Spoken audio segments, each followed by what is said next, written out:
Earlier in the week, I was out mowing, trying to get done before the rain hit. Well, I had one section in the back that I was still trying to finish up, and right about the time I started, the mower just quit driving. I could move the gear shift. The engine was running, everything was fine, but it wouldn't move. So I shut off the mower and climbed under it and looked, and the drive belt is gone, and boy, this thing's in pretty sad shape.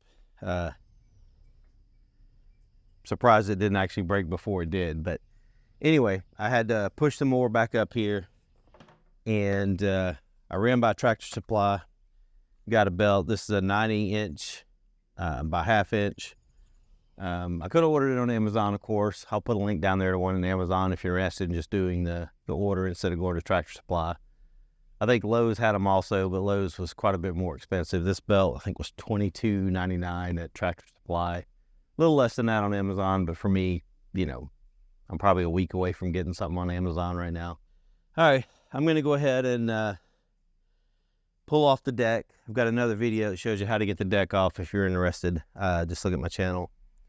And then I'm going to raise the tractor up. Now, this is the part I just want to caution everybody. Just like everything, this is entertainment purposes only. Don't do what I do and expect you're going to have great results. You still could injure yourself. But one thing I'm not going to do, I've seen a video where a guy has his real tractor over and comes over with the front end loader, raises the tractor up with a cable, and then climbs under there. And there's just too many articles online where people have been killed doing that exact same thing. You have a cable snap or hydraulics fail or whatever. I've seen videos where people raise the tractor up and lean it against a wall, and then they're standing there. Again, it would be so easy as you're pulling on it for the lawnmower to fall on you, and that's just too dangerous. I mean, people get killed with that kind of stuff all the time.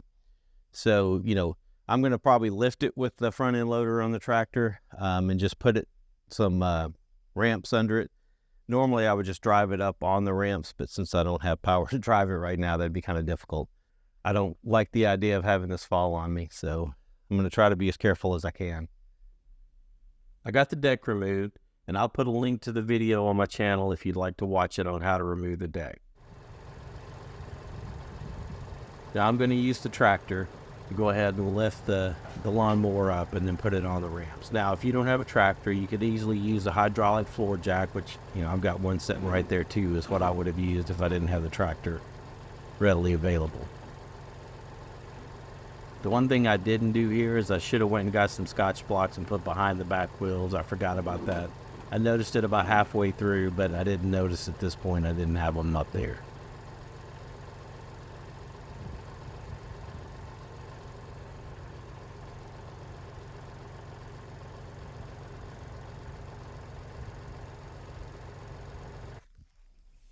We're going to go ahead and lock the brake. That way it will allow us to get the belt on easier. You'll see that in a little bit. So this is a view up of the front of the mower. The belt's going to go up on that top pulley up there. You'll see that in just a little bit when I get to it. And then looking at the back of the mower, the belt's going to go on the top part right below those fan blades. Luckily on this mower, they do have a diagram up under the mower that shows you how the belt goes.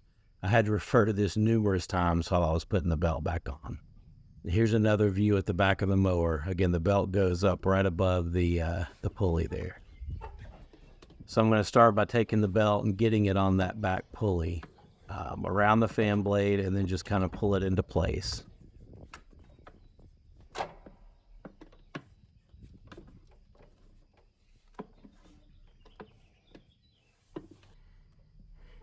Now I'm going to start trying to route the belt through these pulleys.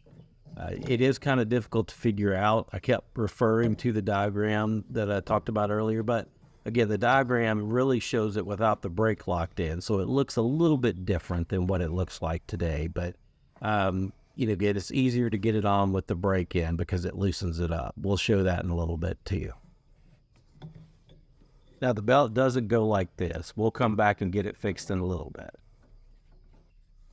Now we have to take the belt above this assembly, and at first I was thinking I was going to have to remove the drive shaft and have the belt on each side of it. But again, once I kind of looked at the diagram, I noticed that it pulls the belt to one side and just goes around the drive shaft, so that's not a problem. I was hoping I would be able to take the belt and get it around that pulley without having to remove the pulleys, but that just was not happening. So I'm starting to realize here I'm going to have to go ahead and remove these pulleys to make it fit. And for my mower, it's a 5/8 inch socket that fits perfect. I just put that socket on my impact driver and go ahead and remove it.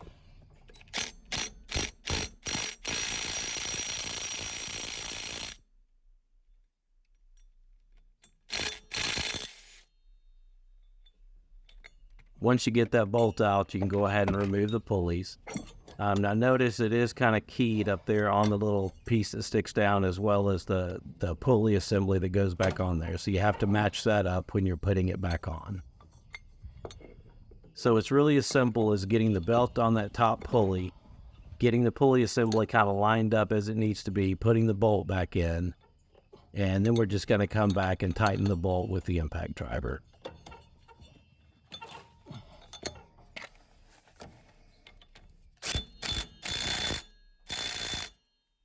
And one little check just to make sure it feels good. Everything looks good there. So let's go ahead and get the belt completely put on.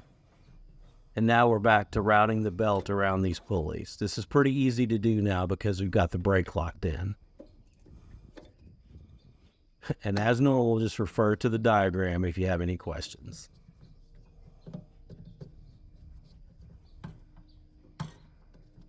You can see it's still pretty loose there. So let's go ahead and go up and we're going to release the brake. And you can see now that has tightened the belt and got it exactly where it needs to be. So now we're just to the point of taking it off the ramps. Oop, I had a cat under the mower. That needs to go. We take it off the ramps and put the deck back on, and now we're good to go just to test it out. It seems like everything's working. It definitely has a little more grip than it did before. It was pretty slippery before, but now it grabs the minute I release the brake. I went out and mowed for a few hours, and this thing is great. It keeps it locked in at top speed just wonderfully. It was slippy before like crazy, but I'm really impressed with this new belt so far.